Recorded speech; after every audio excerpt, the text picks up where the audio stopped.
Dark net होता है, तो डीप नेट होता है, तो डार्क वेब होता है, तो सरफेस वेब होता है, तो सरफेस नेट होता है। आखिर ये सब होता क्या है? पहले हम लोग ये समझ लेते हैं कि सरफेस वेव, डार्क वेव और डीप वेव में क्या अंतर है।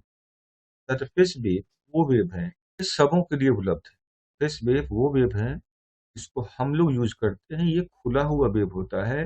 जैसे आप गूगल पे कुछ भी टाइप करते हो और आपके सामने जो भी आ जाता है, ये क्या है? सरफेस वेब है। आप सिंपली, आपको कोई भी जरूरत होता है, आप जाते हो गूगल पे टाइप करते हो और आपके सर्च इंजन ये क्या होता है, फिर से वो जो भी चीज़ आप टाइप करते हो वो आ जाता है। ये क्या है? Surface web. दूसरा होता है डीप वेब।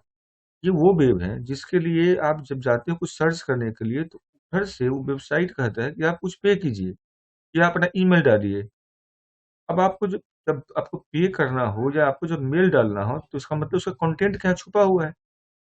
जो कंटेंट नेट पे डला हुआ है, जिसको देखने के लिए या पढ़ने के लिए आप जब तक अपना मेल, अपना पासवर्ड या अपना आप कुछ लिखो डालोगे नहीं या उसको कुछ पे नहीं करोगे, तब तक वो सुविधा आपको उपलब्ध नहीं होगा।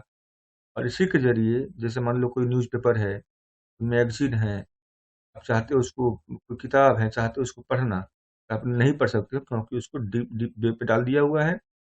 और इसको आप तभी देख सकते हो जब जब आप अपना कोई पासवर्ड डालोगे, तो जो कंटेंट है उसको कोई सर्च इंजन नहीं खोज सकता है, क्योंकि सरफेस वेब के कंटेंट को कोई सर्च इंजन खोज सकता है। तो ये है डीप वेब। अब डार्क वेब क्या है? डार्क वेब वो वेब होता है जिसका जो कंटेंट होता है वो छुपा हुआ होता है, जानबूझ करके उसको छुपाया जाता है, क्योंकि ये एक चोर वेब है। ये सुविधा सभी के लिए उपलब्ध नहीं है। अब है कि इसमें से लीगल कौन है, इलीगल कौन है, इसकी बात जरा हम कर लें। सरफेस वेब क्या है? लीगल है। तीनों तो वेब ही हैं। सरफेस वेब क्या है? लीगल है। डीप वेब और डार्क वेब। डीप वेब की बात करें, ये लीगल प्लस इलीगल दोनों है। इसमें कंटेंट छुपाया गया है और हो सकता है उसके अंदर क्या हो कोई नहीं जानता है, इसलिए ये इलीगल भी है। और लीगल इसलिए क्योंकि आप अपना पासवर्ड डालोगे, आप पे करोगे तो आपको सर्विस मिलेगा। ये लीगल भी है। तो डीप वेब लीगल और इलीगल दोनों हो जाएगा। क्योंकि जो डार्क वेब क्या होता है, ये भी इलीगल है, क्योंकि इसके अंदर कई तरह की गलत गतिविधियां संचालित की जाएंगी। मैं आगे बात करूंगा। अब रही बात कि किस पे कितना इंफॉर्मेशन आज के डेट में है। पहले क्या था? ज्यादा इंफॉर्मेशन था सरफेस वेब पे, पर अब उल्टा हो गया है। और सरफेस वेब पे कुल इंफॉर्मेशन का 4 से 5% इंफॉर्मेशन रह गया है, और सारा इंफॉर्मेशन लोगों ने अब डीप वेब में डाल दिया हुआ है। अब वहां पे 95 से 96% इंफॉर्मेशन वहां पे है। जिस नेट का उपयोग हम लोग कर रहे हैं, वो सब के सब क्या है? वो सब के सब सतही नेट है या सतही वेब है, या इसी को हम लोग ये कह सकते हैं कि ये खुला हुआ नेट है। जो आप गूगल पे टाइप करते हो, टाइप करके आपको जो कुछ भी मिलता है, या आप जो यूट्यूब चलाते हो या फेसबुक चलाते हो, तो जिस नेट के द्वारा आप चला रहे हैं वो क्या है? वो सब के सब खुला हुआ नेट है, जिसको हम लोग सतही वेब भी या सरफेस वेब भी कहते हैं। डार्क नेट क्या है? डार्क नेट क्या है? एक चोर नेट है। मतलब ये क्या हुआ है? ये छुपा हुआ नेट है। इसको चलाने के लिए आपको एक विशेष प्रकार का सॉफ्टवेयर चाहिए होगा, जिसका नाम है द ओनियन रूटर या 12P, जिसको हम लोग बोलते हैं इंडिविजुअल इंटरनेट प्रोजेक्ट। इसके द्वारा चला सकते हो। आखिर इसकी जरूरत क्या पड़ी? तो पहले हम लोग ये समझ लेते हैं कि डार्क नेट और डार्क वेब में अंतर क्या होता है। डार्क नेट क्या है? एक नेटवर्क है, जैसे मैंने अभी बताया आप लोगों को। क्योंकि डार्क वेब क्या है? डार्क वेब जो वेबसाइट है जो डार्क नेट पर है, उसी को हम लोग डार्क वेब भी कहते हैं। जो वेबसाइट डार्क नेट पर है, उसे हम लोग डार्क वेब कहते हैं। जिसके जरिए आप छुपे छुपाए ढंग से, ताकि आपकी गतिविधि को कोई जान ना पाए, तो वो जो आप चलाते हो वो क्या है? वो डार्क नेट है। हालांकि इसकी जरूरत क्यों पड़ी डार्क नेट का, और इसके ऑथराइजेशन का प्रक्रिया क्या है, कौन इसका लाभ ले सकता है? तो यहाँ पे एक बात समझ लीजिए आप लोग कि ये सबके लिए उपलब्ध कभी नहीं हो सकता है, क्योंकि ये वैसे लोगों के लिए उपलब्ध है जिसको आप लोग ये कह सकते हो, या तो एलिट क्लास कह लो, या वो ऐसा चुनिंदा समूह कह लो, या वैसे काला बाजार लोगों का नाम कह लो, जो कई तरह के गलत कार्यों को करता है और ऐसे गतिविधियों को अंजाम देता है जिसके कारण अब समाज में क्या है, कई तरह के लोग होते हैं। कुछ लोगों के साथ ये होता है कि वो बाहर के दुनिया से सीधा संवाद नहीं कर सकता है। वजह उसका कई सारे हो सकते हैं। हो सकता है कि वो एक प्रकार का आपराधिक किस्म का लोग हो सकता है वो किसी तरह का सेंसरशिप का सामना कर रहा हो सकता है कि वो कोई जासूसी डाटा का संग्रह करना चाह रहा हो।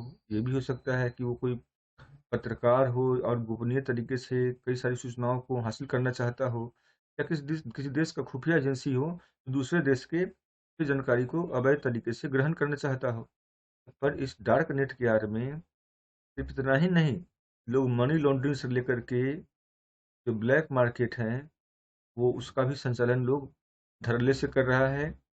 और एक तरफ जहां सरकार, पुलिस डार्क नेट पर अपराधी जो छुप रहे हैं उसको पकड़ने के लिए लगातार अपना निगाह लगाए हुए, और वही जितने भी हैकर्स हैं आजकल वो डार्क नेट के जरिए लोगों की सूचनाओं को हैक भी कर ले रहा है। तो डार्क नेट के कुछ पॉजिटिव एस्पेक्ट्स भी हैं और कुछ इसके नेगेटिव एस्पेक्ट्स भी हैं। डार्क नेट के जरिए एक तरफ जहाँ पे कई तरह के जो तस्करी कार्य में संलिप्त लोग हैं, या ह्यूमन ट्रैफिकिंग में जो संलिप्त लोग हैं, या चाइल्ड पोर्नोग्राफी में जो संलिप्त लोग हैं, या कई तरह के जो अवैध आर्म स्मगलिंग के काम हैं, ड्रग डीलिंग के काम हैं, जो लोग करता है उसके लिए तो ये एक प्रकार का कह लो कि वरदानी है, क्योंकि सरकार उसके गतिविधि को पकड़ नहीं पा रहा है। और पकड़े जाने का भय कम होने के कारण ये सबके लोग कई ऐसे मतलब मादक पदार्थों का तस्करी या खरीद बिक्री कर रहा है। कई विलुप्त जो अ, कई ऐसे जो जानवर हैं जो एकदम से आज खतरे के कगार पे आ चुका है, तो उन जानवरों के खाल है, सींग हैं, उसके कई सारे शरीर के अन्य रसायन हैं, उसका भी खरीद बिक्री, कई तरह के वैसे दवाओं जो सेक्स से जुड़ा हुआ है, उन मादक दवाओं का भी जो खरीद बिक्री है उसको भी लोग संचालित कर रहा है। यहाँ तक कि जो बिटकॉइन जिसका नाम, जिसको आप लोग सुने होंगे, या क्रिप्टो करेंसी, या इसी को बोलते हैं हम लोग आभासी मुद्रा, इसको भी संचालित करने का एक बेहतर जरिया बन चुका है। यही नहीं बल्कि इसके जरिए लोग धन जुटा भी सकता है, अपना आतंकी गतिविधि भी तेज कर सकता है, अपने कट्टरता का प्रदर्शन भी कर सकता है, और आतंकवादी इसका लाभ लेकर के कई सारे युवा को, लड़कियों को अपने समूह में शामिल कर सकता है। ये इसकी चुनौतियां भी हमारे सामने हैं। और एक डार्क नेट से निपटा कैसे जाए, तो जरूरी ये होगा कि जो भी सरकारें हैं अंतर्राष्ट्रीय स्तर पर एक कॉमन साइबर सुरक्षा के जरिए इससे निपटने का तैयारी करें। आपस में इंटरपोल का सहारा ले सकता है लोग, और उसके जरिए भी इस तरह की गुप्त गतिविधियों पर ध्यान रख सकता है। नहीं तो आने वाले समय में ये जो नेट है अपने आप में बहुत बड़ा चुनौती खड़ा कर देगा। हालांकि सरकार जागरूक है, सक्रिय रूप में जो भी सरकारी एजेंसियां हैं वो काम कर रही हैं, पर जो देश जहाँ पे इस तरह का सुविधा उतना मजबूत नहीं है उन्हें सोचना पड़ेगा। भारत में सर्ट इन है जो इस तरह की गतिविधियों को पे ध्यान लगाए रखता है।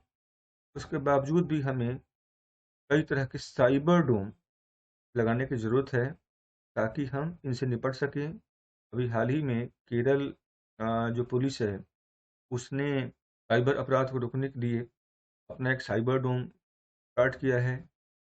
सबसे बड़ा डार्क नेट का जो खतरा है वो है रक्षा के क्षेत्र में, क्योंकि यहाँ पे कई तरह का जो सुरक्षा जो विशेषज्ञ जो हैकर्स हैं वो तमाम तरह के अवसंरचना से संबंधित जो भी जानकारी है वो उसको हासिल कर सकता है।